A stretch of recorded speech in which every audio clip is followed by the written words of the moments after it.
Washington. Find out more at stacyontheright.com and familyvisionmedia.org. Right now, I'd like to say hello to Mark Mix, president of the National Right to Work Committee. Thank you, Mark, for coming on tonight. Stacy, it's a privilege to be on with you. Thanks for the opportunity. Sure. We need your expertise here because there's so much going on, and there's specifically these Democrat labor rights bills that are being crafted, and Americans are we're all at a loss as to how to interpret them because we're getting hit left and right with H.R. 1 and H.R. 5 and H.R. 127. There's so much radical change coming in the form of Democrat legislation. So for the labor rights bills, can you walk us through what's going on right now?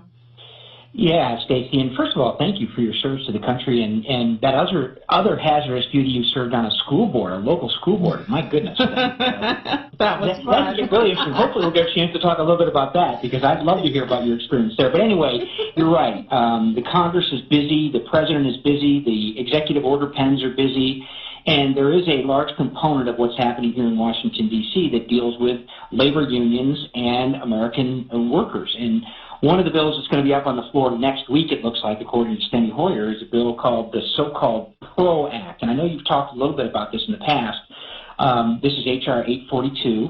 The bill was introduced back in early February. There were no hearings on it, no markups, no committee activity at all. It went to the committee, and now it's coming straight to the floor of the House of Representatives. And the reason why is because it's a huge payback bill for organized labor union officials who were instrumental in one, helping Nancy Pelosi maintain the House and helping Joe Biden make it to the White House.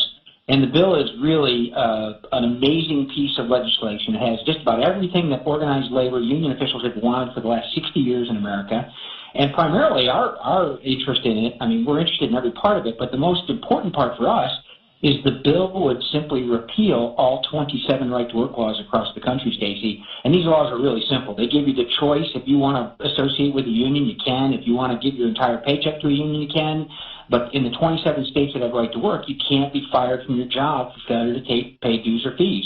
They want to eliminate all the right-to-work laws first and foremost as part of this PRO Act. It's really outrageous. Okay, that is outrageous. If you think about states that have right to work and what they had to go through to get it, I remember us, we have tried so hard in Missouri to get it.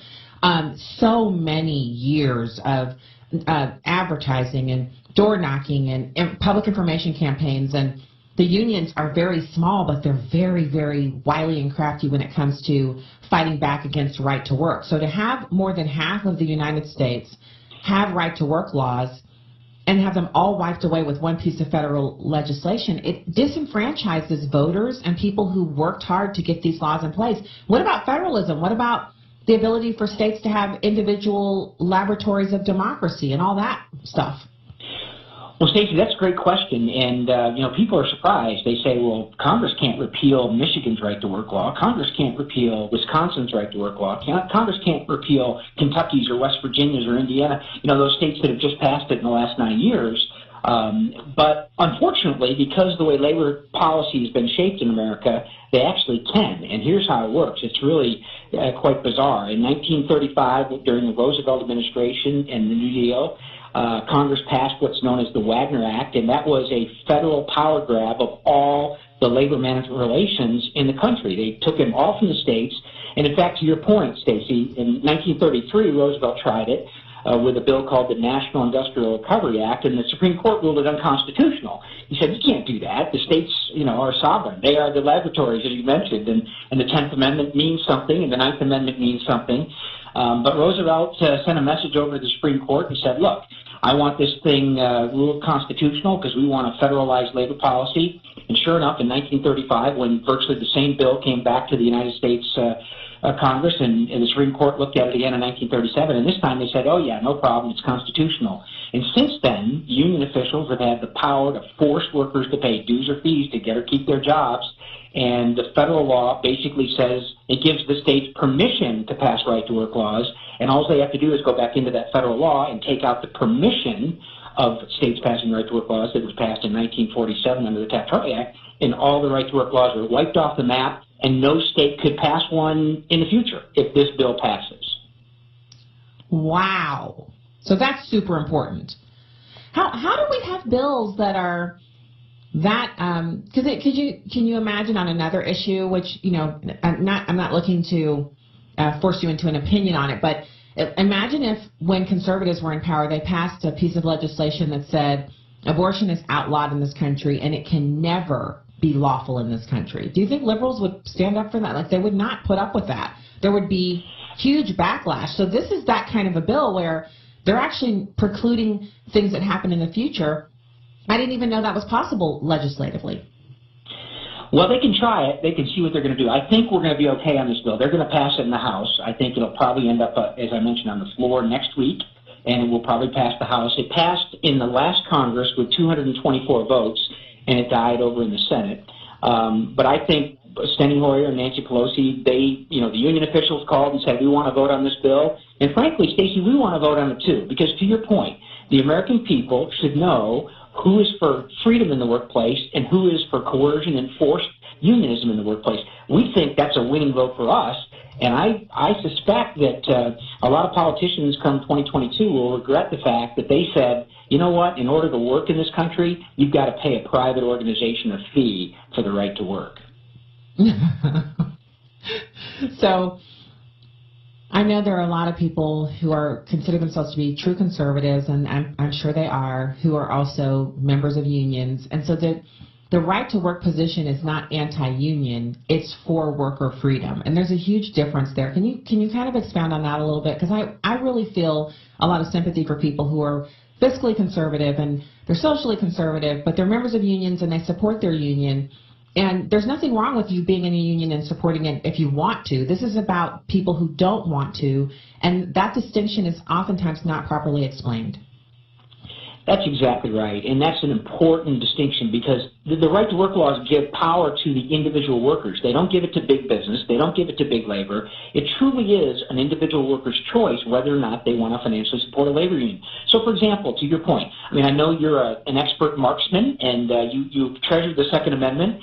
And there are a lot of union members out there that have the bumper sticker, I'm a union member on one side of the bumper and then I'm an NRA member on the other. But yet here we have union officials in Washington, D.C. endorsing a candidate who says, I want to take away your guns. If you're a union member, how do you rectify that? I mean, on one hand, you say, okay, I want to be a union member, but on the other hand, the union's using my money because I'm a member of the union. They're using my money to elect someone who's going to take away my guns, or more specifically and more currently, the XL pipeline, the Keystone Pipeline. I mean, this literally was a union-only construction job. Literally thousands and thousands of union members were either on the job or going to be on it shortly. And all of a sudden, this president steps in first day in office and he puts union members on the unemployment line. I mean, but yet your union officials have endorsed this man, spent your money to endorse this guy, and now you're on the unemployment line. This is what Right to Work's all about, Stacy. It gives you the ability to hold union officials accountable, because the one thing they will pay attention to is dues revenue and money. And we always say follow the money. Well, the same is true here. If I can collect money from you as a condition of you having this radio show, you got to pay me every time. I don't have any interest in representing you or promoting you as long as I get your money. But if I have to compete for it, if I have to say, Stacy, look, we can get you not only on the network you're on now because you're national, it would be hard, but I can get you international broadcast rights. I mean, that would be worthwhile to you, and you would be glad to join and participate and pay for that. It's a simple story of holding union officials accountable. Samuel Gompers, the founder of the AFL, the grandfather, if you will, of the labor movement in America, in his last speech to the AFL convention in 1924 in El Paso, Texas, he found out that union officials were trying to go to Congress to get power, to do exactly what they're able to do today. And Gompers warned him. He said, you know what? And this institution, the idea of unions, any voluntary institution is inherently stronger than one that's forced together through compulsion. And he basically argued that if unions went to government, they would be wards of government. That's why they have to play politics, Stacy, and spend literally $1 billion, $2 billion every election cycle to protect what they get. And now they're using that investment to expand their power over even more workers across the country. What's funny to me about you saying that is that our military is that way. We have an all-volunteer force. And so in comparison to other nations that should, based on their GDP and, a number of different factors, they should have as strong or a stronger military than us. They don't, because their military service is compulsory. it's, you're in the military. When in America, we have the finest fighting force because we have people who, they dream of being in the military. They start thinking about it. Some of them when they're tiny tots, but most of them, somewhere in middle school or high school, they get this itch to serve the country, and they want to wear the uniform, and they want it. I mean, they want it bad. They go in to serve because it's a dream of theirs, or it satisfies something that they feel like they want to do. They want to have it under their belt. It's a world of difference between an all-volunteer anything. People who opt in are always going to be much more rapidly involved than people who are forced in or kind of drug in because, look, you can't work unless you're a part of this union. Well, okay, fine, I'll be a part of the union. But you're not excited about it. You're never going to be gung-ho about it unless you're going into leadership and you're going to run it and also make all that extra money on the side that the leaders do. But they're not even your typical workers. They don't have the same responsibility. So what you've explained here tonight is so important. Is there some place for people to go to get a breakdown of what you shared? I know Numbers USA is a great source and definitely one of my favorite places to go watch the videos. Yeah. Yeah, that's a great site. But they can go to our website, NRTWC, November Romeo Tango Whiskey Charlie.org. I'm using my military code words for you. Very nice. NRTWC.org. NRTWC.org. They can find it there. And then our sister site, the National Right to Work Legal Defense Foundation, NRTW.org. You can find out about your rights, whether you live in a right to work state, what your rights are in states that have right to work laws and don't have right to work laws. And we have 22 staff lawyers that do nothing but represent employees and help them exercise their rights in the workplace, which is so critical and so important. And thank you for bringing attention to this issue. It's really important, and it's going to be something we're going to hear about over the next just couple of days as this bill works its way through the House of Representatives. Well, we will be keeping eyes out. I see I'm on the website right now. You have been on television talking about this. You're here with us on the radio. The website, nrtwc.org. I will actually embed that on the show notes for tonight's program. So if you are listening to this later, you might be listening to this on Saturday or over the weekend. Whenever you're listening to it and you're interested in getting this information, you can click the link there and it'll take you straight over to the National Right to Work Committee website, and you can find out everything you need to know, watch videos, get educated, and then share it. That's all I ask, is that you share the website and the information that you heard tonight. It's so important for us to not just be informed, but to tell everyone else what we know about how dastardly these things are, and how whether or not it's constitutional is almost an afterthought to me, Mark. Sometimes in the past, I would say, well, that's unconstitutional, And to me, that was like, period. We're done talking about this. But after learning so much about how, the Supreme Court has been wrong so many times in the past, political pressures, cultural pressures, and then sheer stupidity. Black robes don't mean they're geniuses or that they're always right.